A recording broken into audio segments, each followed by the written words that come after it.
Welcome back. We hope you enjoyed reminiscing about some of those earlier dates. Aaron and I want to talk about such an important topic, and that's conflict. And certainly if you have a perfect 10 marriage, you never experience conflict. I know we don't, at least we haven't in the last 5 minutes, because all of us experience conflict. I'll never forget the time that we were taking our youngest daughter, Annie, to a soccer game, and it was just, I was stressed. I think I had stuff going on at work that I needed to be doing. Well, and we were late, of course, and yes. It always amazes me, these little parks become like mounds of people on the weekend for soccer games, and so of course the parking lot was jam-packed. There were cars lining the street. Not to mention that I had my young daughter in the back seat telling me where I should turn and how I should park. And hurry up, Dad, hurry up, I'm gonna be late. I mean, I was so stressed by this time that I was done. And finally a spot opens up, and so I'm trying to parallel park into the spot, which I can do. So I want that to be clear. I can parallel park. I don't know what was going on, but I was having the hardest time. So I'd pull and turn and then have to stop and pull up again and then try it again. And it was like after the third time, my darling wife goes, "Do you need me to park the car?" Well, I could tell you were getting frustrated and Really? that your heart rate was rising. And I was like, you know what, really, honestly, I'm okay. I'm good. I can park the car. You take Annie and go. Well, my simple suggestion didn't go over real big. Because I understand what you were trying to say, and that was very gracious of you to offer that help. How I heard it at the time was, you're an idiot. You can't park a car. Failure, so why don't you let a real parker drive the car, whatever. And so all I did is I slammed the car into park in the middle of the road, and I get out and I'm gone. I leave. I'm done with all of this. And I probably got about 10 steps, and then the thought occurred to me that if I leave my wife and young daughter alone in the middle of the road, it's probably not going to bode well for me. And so I came back and I apologized for my toddler-like outburst, and I'm sure we worked through it. Here we are, still in love. I believe we actually worked through it sitting on the sidelines of the game that day. We had a good little talk about, we've been going to soccer games for many, many, many years. Yeah. You know what? The bottom line is all of us experience conflict. So the perfect 10 marriage is not going to be absent of conflict, because it's normal. It's just a part of life when you have two people who are very different trying to do life together 24/7. It's going to create conflict, and that's okay. Mm-hmm. And often when we hear the word conflict, we even have a reaction to it. So often what we'll end up doing is avoiding conflict. We want to encourage you, don't avoid conflict. It doesn't have to be combat. Combat is where we're saying awful things and leaving your family in the middle of the road, slamming the car into park and walking away. We're not talking about that. We're talking about working through differences, because when we don't talk about it or when we avoid it, what we actually do is bury things alive. Yeah. And then what ends up happening is we end up becoming bitter and frustrated and angry, and the next time something happens, we have even a bigger reaction to it. So it's important that we don't avoid it, but we do it in a healthy way. I love in the Bible, in the New Testament, James 1:2 says that when trials come your way, consider that an opportunity. And that's been so helpful for me to see conflict as an opportunity, so that we don't end up avoiding it like at the soccer game, that we can figure this out in a way that feels good to both of us.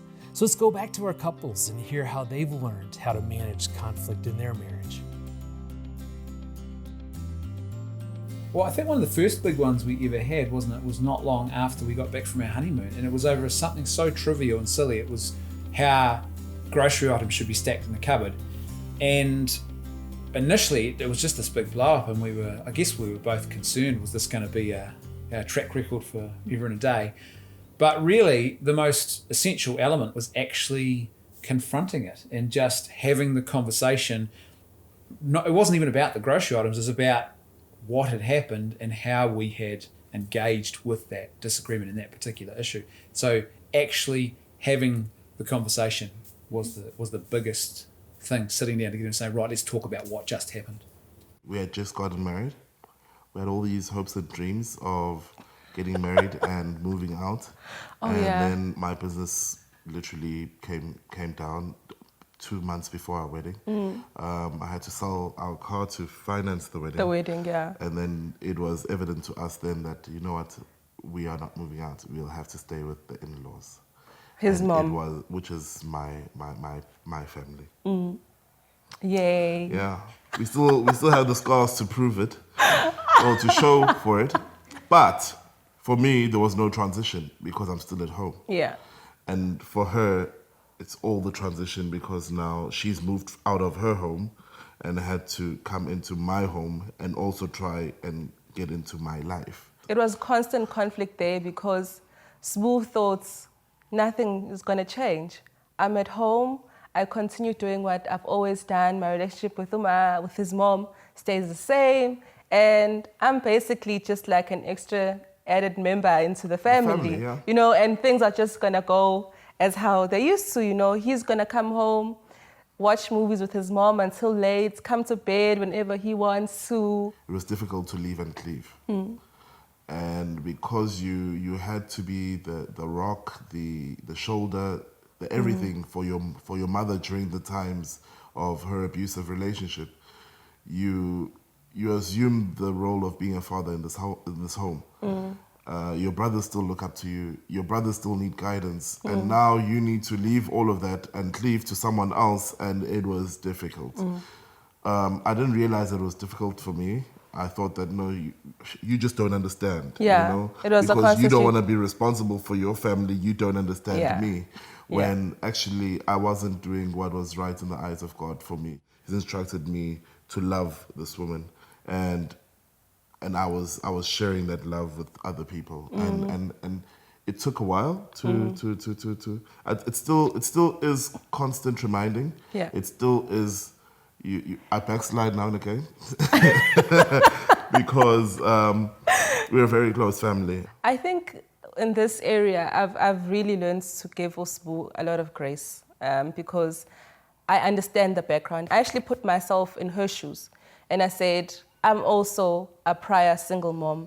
And this could have been me to my son's wife, you know? So I looked at it from that perspective, and God has really shifted my heart.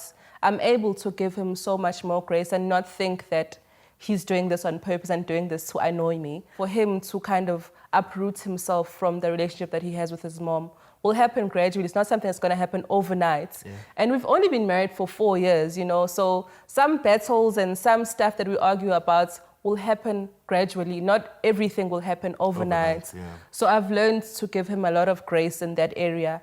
We used to argue a lot about non-important things, I think. And we found ourselves frequently arguing about some things that we really don't care. For example, which restaurant should we pick instead of another one? So one day driving, and we were arguing about this, we stopped the car and we decided that we would never fight about that again. And we decided that for non-really important things or decisions, we were going to decide which one of us should decide, and the other one should accept that decision. And respect it. And that has worked Really well for us for a couple of years already. I used to resolve conflict by crying. I always cried. Every time we had a conflict, I cried. And I didn't say anything, I just cried. And I got mad. And he got mad, and I cried. And that didn't take us anywhere. And then for a period of time, not a long time, I didn't say anything. And I was just rolled with it. But that's starting hurting my heart and hurting our relationship more than we even imagined. And then we asked for help and learned how to deal with conflict the correct way and how to communicate the correct way. And it was perfect for our marriage. And now we have our boundaries, we have our rules, and we know how to fight, basically. Disagreeing is healthy. I mean, this is healthy for marriage. I mean, the very smooth marriage is not healthy. So sometimes you have, okay, we say in Egypt it's pepper over the food. It's some pepper in the marriage is required, and I think it's healthy, yes. One of the things that helped me that stop pointing. It's not you did this. It's I felt so. It really changed the way we argue dramatically. I felt bad when you did so. Not you are bad when you did so. Because sometimes I feel he's not caring enough, or all the labels that we have. But sometimes I felt is more accepted from his side. Is it? Maybe. Okay. I don't know. There was one period where we were both emotionally really drained, and we were in a conflict. There was a particular conflict that we really couldn't move on, and we just couldn't move on, yeah. And so we actually have a couple mentor whom we went to, and these are people who love us, who will listen to us, and they will not judge us. They will give us loving advice, and that's something we are very blessed to have. But it's also something that didn't just happen. We have been very intentional in surrounding ourselves, our families, with people, like-minded people who love us, who care for us. And so these are people who have really helped us in times of conflict. Yeah. Mentors are important for me because they provide a very safe place for me to sound out and to express my thoughts, my frustrations. And the fact is, not everything that I have in my mind, I'm able to say it directly to Jean. So having a safe place where I can express and to hear them reflecting back of what I've said really helps clarify my thoughts, and also to give me a different perspective of the conflicts. And that is really precious, because the fact of the matter is that when we are in the time of conflict, in my mind, I'm not thinking clearly. And when you mix it with all the emotions, a third party who love us, who have the clarity of the situation as they listen to us, is definitely helpful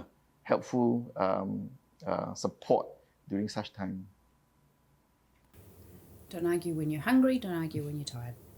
Yeah, that's two big ones. Two big ones for us, yeah. No kids around, so not that, if we needed to duke something out and it needed to be done, it's not you're trying to hide it from the children, it's just that the children often want to know what's going on. Or they want to be involved in the sense that they're hungry, they want to do their homework or whatever, and just as you're getting your momentum out and getting a fruitful discussion going, all of a sudden you're distracted by something else. So you actually need time to actually complete the conversation.